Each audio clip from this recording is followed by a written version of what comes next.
दोस्तों नमस्कार। राहुल गांधी अमेरिका में है और अमेरिका से जब वो वापस दिल्ली लौटेंगे तो उसके 2 हफ्तों के बाद प्रधानमंत्री नरेंद्र मोदी अमेरिका के लिए रवाना हो जाएंगे। और प्रधानमंत्री मोदी के 9 बरस के कार्यकाल में अमेरिका का यह दौरा खासा महत्वपूर्ण है। महत्वपूर्ण इस मायने में क्योंकि 9 बरस में पहली बार प्रधानमंत्री मोदी अमेरिका स्टेट विजिट पर जा रहे हैं। और स्टेट विजिट का मतलब होता है कि वहां के राष्ट्रपति आमंत्रित किया है उन्होंने प्रधानमंत्री मोदी को। इससे पहले प्रधानमंत्री 2014 में भी गए हैं अमेरिका, 2016 में भी गए, 2017 में भी गए और आखिरी बार याद कीजिए तो 2019 में भी गए थे। उस वक्त टेक्सास के ह्यूस्टन की उस रैली को याद कीजिए जिसको लेकर बड़ा विवाद हुआ था अमेरिका के भीतर। और यह सवाल उस वक्त उठा था कि भारत के प्रधानमंत्री ने अमेरिका की एक रैली में वहां के राष्ट्रपति के चुनाव में कहीं एक कैंडिडेट के पक्ष में खड़े होकर वहां के चुनाव में दखल तो नहीं दिया है। यह सवाल हालांकि 2019 का है, लेकिन 2023 में अब प्रधानमंत्री स्टेट विजिट पर जा रहे हैं। 21 तारीख से 24 तारीख तक के बीच की उनकी यह यात्रा है। महत्वपूर्ण यात्रा है क्योंकि वह उस दौर में राष्ट्रपति यानी उस देश के अतिथि होंगे। 21 तोपों की सलामी दी जाएगी, अलग अलग कार्यक्रम रखे जाएंगे और उनको ठहराया भी जाएगा राजकीय सम्मान के साथ। लेकिन सवाल इस दौर में सबसे बड़ा यह है कि प्रधानमंत्री की यात्रा से 3 हफ्ते पहले राहुल गांधी जिन सवालों को लेकर अमेरिका के भीतर लोगों से संवाद बना रहे हैं उसमें पहली बार सवाल सिर्फ भारत के लोकतंत्र को लेकर नहीं है, बल्कि प्रधानमंत्री मोदी की कार्यशैली और देश के ऊपर और देश के भीतर दोनों परिस्थितियों में प्रधानमंत्री के टारगेट पर कौन है, इन सवालों को साथ लेते हुए खुद को ही राहुल गांधी ने अमेरिका में सामने कर दिया है। खुले तौर पर वो कह रहे हैं कि देखिए जासूसी किसकी हुई, जासूसी मेरी हुई। मेरे फोन को अब भी जासूसी तंत्र के जरिए जो पेगासस का मसला है उसके साथ उलझाया हुआ है। और इन बातों का जिक्र वो कहां कर रहे हैं? वो वहां पर जिक्र सिलिकॉन वैली में कर रहे हैं, स्टैनफोर्ड यूनिवर्सिटी में कर रहे हैं जो कैलिफोर्निया में है, और उन छात्रों के साथ या उन बिजनेसमैन के साथ या उन स्टार्टअप करने वाले नए युवाओं के साथ कर रहे हैं कि भारत के भीतर यह कार्यशैली प्रधानमंत्री की है। इससे पहले ऐसा नहीं है कि कोई प्रधानमंत्री को राजकीय तौर पर वहां निमंत्रण ना दिया गया हो। इससे पहले मनमोहन सिंह नवंबर 2009 में गए थे, उसके बाद अब नरेंद्र मोदी जाने वाले हैं। लेकिन मनमोहन सिंह के दौर में किसी तरीके से कांग्रेस का अपना कोई कार्यक्रम वहां हुआ नहीं था जिसको लेकर ढोल पीटे जाते कि देश के प्रधानमंत्री मनमोहन सिंह 2009 में उस वक्त के राष्ट्रपति के निमंत्रण पर अमेरिका पहुंचे हैं। लेकिन इस वक्त ढोल पीटे जा रहे हैं। सवाल सिर्फ ढोल पीटने का नहीं है, बल्कि जिस हिसाब से राहुल गांधी ने 2-3 सवाल ऐसे खड़े किए हैं जिसमें सवाल पहली बार प्रधानमंत्री के गवर्नेंस के तौर तरीकों को लेकर हो, तो ऐसे में प्रधानमंत्री मोदी के वहां पहुंचने से पहले जो कार्यक्रम वहां पर बनाए जा रहे हैं वो प्रधानमंत्री मोदी की लोकप्रियता बनी हुई है इसको लेकर बनाए जा रहे हैं। और खास तौर से जो तमाम प्रोग्राम्स के साथ साथ पहली बार समूचे अमेरिका में के भीतर ही प्रधानमंत्री मोदी को लेकर जिस अंदाज में यूनिटी रैली निकालने का जिक्र हो रहा है वह भी अपने आप में अद्भुत है। पहले यह समझना होगा कि दरअसल यह सब काम करता कौन है और किस तरीके से किसी भी देश का राष्ट्राध्यक्ष जब राजकीय निमंत्रण पर वहां पहुंचता है तो इस तरह के कार्यक्रम सामान्य तौर पर होते ही नहीं है। लेकिन अब प्रधानमंत्री मोदी जा रहे हैं तो 18 तारीख से ही यानी 18 जून से ही प्रधानमंत्री मोदी के आने से पहले अमेरिका के भीतर वहां पर हिंदू स्वयंसेवक संघ जो कि राष्ट्रीय स्वयंसेवक संघ की अंतर्राष्ट्रीय बॉडी है और उसका यह चैप्टर है जो 2016 के बाद से दुनिया के अलग अलग देशों में खोला जा चुका है, उसकी सक्रियता होगी। उसका एक डॉक्यूमेंट हमारे पास है जिसके जरिए आप समझ पाएंगे कि ओवरसीज फ्रेंड्स ऑफ बीजेपी यही क्रिएट किया गया है। और प्रधानमंत्री मोदी के लिए जो 22 जून को राजकीय रात्रि भोज का निमंत्रण दिया गया, उससे ठीक पहले ये सारे कार्यक्रम किए जाएंगे। मसलन 18 जून को वाशिंगटन डीसी में राष्ट्रीय स्मारक पर सभी एकत्रित होंगे। सभी एकत्रित से मतलब यह है कि जो एक कमेटी बनी है ओवरसीज फ्रेंड्स ऑफ बीजेपी, जो जाहिर तौर पर उसके पीछे जो होता है वह हिंदू स्वयंसेवक संघ अपने तौर पर वहां काम कर रहा होता है। और यह तय किया गया कि 18 जून से पूरी की पूरी प्रक्रिया शुरू हो जाएगी। इसकी जरूरत क्यों पड़ रही है? इसकी जरूरत इसलिए पड़ रही है क्योंकि राहुल गांधी ने वहां जाकर आज जो सवाल किया स्टैनफोर्ड यूनिवर्सिटी के भीतर कि ऐसा संभव हो सकता है कि एक पार्टी के बड़े नेता और खुद उनको अवमानना के तहत उनकी संसद सदस्यता खत्म कर दी जाए और उनके फोन को पेगासस के दायरे में लाकर उनकी जासूसी करते हुए उनके सारे डाटा और सारी जानकारी सरकार तक पहुंच रही हो और सरकार चाह रही हो कि पहुंच रही हो। राहुल गांधी ने एक नाटकीय अंदाज में मोबाइल उठाया और कहा, हेलो नरेंद्र मोदी, मैं राहुल गांधी बोल रहा हूं, आपको सारी जानकारी मेरे बारे में होगी।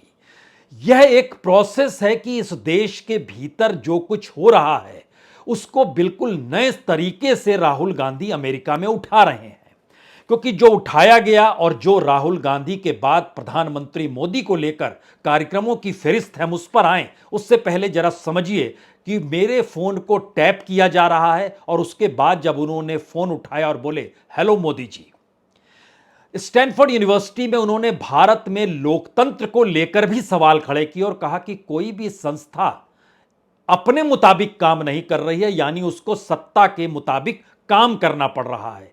और फिर उनको बहुत ही विस्तृत तरीके से उन्होंने परिभाषित किया राहुल गांधी ने। जाहिर है प्रधानमंत्री मोदी की अमेरिका यात्रा से पहले इस देश के भीतर के हालात, वहां के लोगों से अगर राहुल गांधी रूबरू हो रहे हैं, करा रहे हैं, तो यह बीजेपी के लिए सही स्थिति तो नहीं है, शायद सरकार के लिए भी बड़ी ऑकवर्ड सिचुएशन है। इसीलिए देश और बाहर लगातार विरोध भी हो रहा है राहुल गांधी का, लेकिन सवाल कई कदम आगे का है।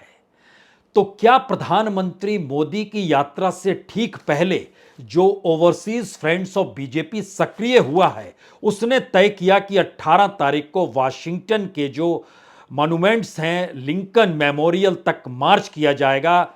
वहां से लेकर लिंकन मेमोरियल तक वो चलेंगे और देश के 20 बड़े बड़े राज्यों में, वो चाहे न्यूयॉर्क का टाइम्स स्क्वायर हो, चाहे सैन फ्रांसिस्को का गोल्डन ब्रिज हो, एकता मार्च वहां पर लगातार निकाली जाएगी। और इसके लिए एक लंबी फहरिस्त तैयार की गई है, क्योंकि राहुल गांधी जिन बातों को कह रहे हैं, अगर उसके कटघरे में प्रधानमंत्री मोदी को राहुल गांधी एक के बाद एक खड़ा कर रहे हैं, जो उसकी पूरी फहरिस्त है, उससे पहले यह समझिए कि बोस्टन में, शिकागो में, अटलांटा में, मियामी में, टाम्या में, इलास में, ह्यूस्टन में, लॉस एंजल्स में, सैक्रामेंटो में, सैन फ्रांसिस्को में, कोलंबस में, सेंट लुइस में, इन तमाम जगहों पर यूनिटी मार्च की व्यवस्था की जा रही है। और इसके लिए लोकप्रिय कितने ज्यादा प्रधानमंत्री नरेंद्र मोदी अमेरिका के भीतर हैं और अलग अलग शहरों में हैं, इन बातों का जिक्र किया जा रहा है। तो क्या यह माना जाए कि दरअसल प्रधानमंत्री मोदी की जो पूरी गरिमामय स्थिति अमेरिका के भीतर, वहां पर हिंदू स्वयंसेवक संघ ने बनाई है, या फिर देश के भीतर जो बनाई गई, उसमें वह सवाल वाकई छुप गए जो सवाल इस देश के लोगों से जुड़े थे। और अब राहुल गांधी उसका जिक्र वहां पर कर रहे हैं, क्योंकि वो कहते हैं कि दरअसल लोकतंत्र का मतलब होता है कि संस्थाएं जो होती हैं सभी के लिए बराबर हो और विपक्ष का वो साथ दे, खास तौर पर क्योंकि डेमोक्रेसी तो तभी चल पाएगी। लेकिन भारत के भीतर में संस्थाएं किसी और के हाथ में हैं, इन बातों का जिक्र राहुल गांधी स्टैनफोर्ड यूनिवर्सिटी में करते हैं। और खास तौर से वो इन बात का टेक्नोलॉजी को लेकर जब जिक्र, खास तौर से आर्टिफिशियल इंटेलिजेंस को लेकर जो नए स्टार्टअप्स वहां शुरू हो रहे हैं, उसको लेकर जब उन्होंने संवाद बनाया, तो उन्होंने कहा कि आपके देश में टेक्नोलॉजी का विस्तार हर किसी को करना है, तो एक सिस्टम होता और एक सिस्टम होना चाहिए जहां पावर किसी के पास नहीं बल्कि सभी के पास हो, तब यह वर्क करेगा। लेकिन भारत में डेटा की सेफ्टी को लेकर भी नियम बनाने की जरूरत है, जो नहीं है। और उसके बाद उन्होंने कहा, मुझे लगता है मेरा आईफोन टैप किया जा रहा है। अगर कोई देश ये तय कर ले कि आपका फोन टैप करना है तो फिर इसे रोका नहीं जा सकता है। और मुझे लगता है मैं जो भी करता हूं सरकार के पास पूरी जानकारी मिनट्स दर मिनट्स की होती है। तो क्या भारत के भीतर प्रधानमंत्री मोदी के काम करने के तौर तरीके और उसके दायरे में राहुल गांधी जो इस दौर में अपनी संसद सदस्यता खत्म करवा चुके हैं, उस पर भी उन्होंने खुले तौर पर बोला, बताया कि मैं 2004 में राजनीति में आया था, तब मैंने यह नहीं सोचा था कि कुछ बोलने भर से सांसदी जा सकती है, यानी मेंबर ऑफ पार्लियामेंट खत्म किया जा सकता है। और शायद मैं पहला इंसान हूं जिसे अवमानना की इतनी बड़ी सजा मिली है। और यह फैक्ट है कि जिस आरोप के तहत राहुल गांधी की संसद सदस्यता गई, भारत के भीतर इस तरह के आरोप के तहत किसी को सजा भी नहीं हो पाती है। और उसके बाद उनकी संसद सदस्यता का चले जाना, यानी वह किसी दूसरे का उदाहरण नहीं दे रहे हैं, उन्होंने अपना ही उदाहरण आईफोन के टैप होने का और अपनी संसद सदस्यता को जाने को लेकर किया। और इन बातों का सवाल क्या वहां पर अमेरिका के भीतर प्रधानमंत्री मोदी जब वहां पर पत्रकारों से रूबरू हो या फिर ऐसी कोई व्यवस्था हो जहां पर संवाद हो सके, तो क्या ये सवाल उठ सकते हैं? तो क्यों नहीं उससे ठीक पहले प्रधानमंत्री की छवि को और बड़ा किया जाए। और इसी के लिए हिंदू स्वयंसेवक संघ और उसके साथ जो डेलीगेट्स को लेकर overseas friends of BJP create किया गया है, इसके जरिए चीजें डेवलप की जा रही हैं। यहां पर एक चीज और समझनी चाहिए कि 1989 में हिंदू स्वयंसेवक संघ जो था, इसको एक नॉन प्रॉफिट ऑर्गेनाइजेशन के तौर पर, यानी टैक्स के दायरे में वो नहीं आता है, अमेरिका में इसको मान्यता मिली। और लेकिन प्रधानमंत्री नरेंद्र मोदी जब बने तो इस हिंदू स्वयंसेवक संघ के चैप्टर को कई देशों में खोला गया, मसलन डेनमार्क में, जर्मनी में, फिनलैंड में, फ्रांस में, इटली में, नीदरलैंड में, नॉर्वे में, और ये ऑस्ट्रेलिया में भी उससे पहले काम करना शुरू कर चुका था। यह परिस्थिति बतलाती है कि अंतर्राष्ट्रीय तौर पर प्रधानमंत्री मोदी की लोकप्रियता को लेकर या भारत के भीतर उनके गवर्नेंस को लेकर या यहां के जो भी काम उन्होंने किया है उसको लेकर यह संस्था सक्रिय भी होती है जब प्रधानमंत्री उस देश में जा रहे होते हैं। लेकिन अगला सवाल यह है कि जब राजकीय यात्रा सामान्य तौर पर होती है तो इस तरीके से कोई सभा सम्मेलन वहां के राष्ट्रपति या वहां की गवर्नमेंट से हटकर नहीं किए जाते हैं जो वहां की परंपरा रही है। लेकिन इस बार आपको दूसरी स्थिति देखने को मिलेगी। वजह यही है कि एक घबराहट है, क्योंकि सबको पता है कि 2024 में चुनाव अमेरिका में भी होने हैं और 2024 के चुनाव भारत में भी होने हैं। तो भारत के चुनाव को लेकर और छवि जो अंतर्राष्ट्रीय तौर पर गढ़ी गई है उसकी बड़ी मान्यता होती है भारत के चुनाव में परसेप्शन बनाने को लेकर।